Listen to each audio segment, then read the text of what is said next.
What's up, guys? Back again. This time we're going to be reviewing Ibuki, another one of the SOTA Street Fighter figures. She's got 5 variants in total. Let's go ahead and start with player 1. This is probably the most bland of the 5 variants. It is game accurate, but not a whole lot going on color-wise. Before we do that, let's talk about accessories. First of all, you can see she's got this knife here, fully removable. It doesn't stay in her hand, but there it is. She's got this head here.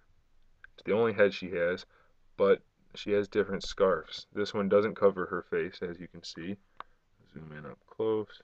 That one leaves her face open. It's not a microphone. This one covers her face. I'll show you on one of the other figures how it actually looks while it's on. But that one covers her lower half of her face. This first one does not. Leaves her face open. She's got nice detail. It's a pretty good figure. She's got 2 sets of hands that have the open fingers, like that, individually sculpted. Fingernails are painted, pretty nice, but they're very thin, very small. The pegs are very small, so be careful when you're swapping them out. She's got 2 of the open hands for holding things, and then she has 2 fists, like they usually do. And finally, she's got this raccoon thing. It's really, really big for a raccoon. I don't know why it's there. Why they figured they should make it, I don't know, but it is there. I know it's in the game, but who needs it as a toy? Either way, she does have that. One of the biggest complaints with Ibuki is that she's too tall. Everybody says she shouldn't be as tall as she is. Scale-wise, she's in at a little over 6 inches. Everybody said she should be shorter like Chun-Li and Cammy. They're probably right, but I always kind of pictured her as being taller than the other girls anyway, so I'm not really complaining about it. In terms of paint, it's kind of bland. There's not a whole lot of shading going on, but the paint for the face is nice, as you saw earlier. There's not a whole lot of bleeding really going on or overpaint. Only problem is on the thighs. Usually there's a little bit of that. So it could be better, but it's not terrible. Like I said, this version's pretty bland. It's all the same color, no variation. The wraps are all the same tan. The only difference really is her skin and then the brown part on her hands and throughout her head, her hair. Otherwise, not a whole lot of paint on this figure. Articulation's good. She's got all the standard articulation and she's very thin, so her joints all move freely. There's no hindrance there. Get her in some really nice poses. And she usually stands pretty well. As you can see right here, she's got just one foot on her toes and the other foot's flat. But it stands pretty much no problem usually. As long as you take the time to get the right balance in the pose, it's not a problem. So that's kind of a good thing for this figure. There's the player 1 version. Let's look at this next one, this white one, white and red. Really cool looking figure. She's got a gray scarf. Let's zoom in on the face so you can see how that looks.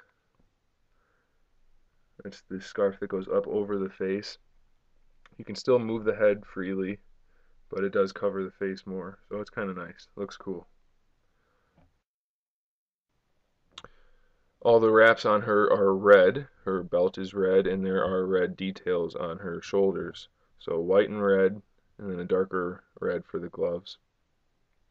Brown hair. Pretty nice looking figure. Nice balance of color, I would say. A lot better looking than the all beige one, I think. But that's up to you. Next version is red with silver. This is a pinkish red. Looks really cool. She's got purple hair this time, dark red scarf, and then silver straps and gloves and a belt. Pretty cool looking figure. I don't know about the silver for the straps. That's kind of not realistic, but they look cool. And it's still a nice looking figure, pretty sharp figure. This orange one now,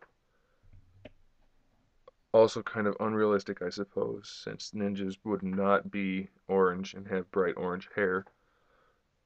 But it still looks cool. She's got some shading actually going on this time. Looks really nice on the pants and on the clothes.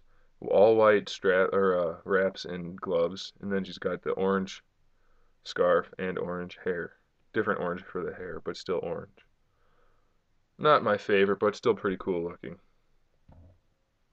And finally, we have the black and purple version. This one is my favorite. I think it looks really cool. The black outfit's kind of more of what you would expect, and then the dark purple straps and wraps and all that looks nice. And then she's got dark purple hair to go with it. Maybe if they didn't give her purple hair, that'd be cool, but it still looks nice, and it's a nice contrast against the light skin color. So, it's a pretty cool looking figure. Let's get him in a group shot. I really don't have any complaints about this figure. Like I said, there's some bleed here and there on the thighs for the skin color paint, but it looks pretty good. Even though the height might be a problem for some people, overall it's not a problem for me. So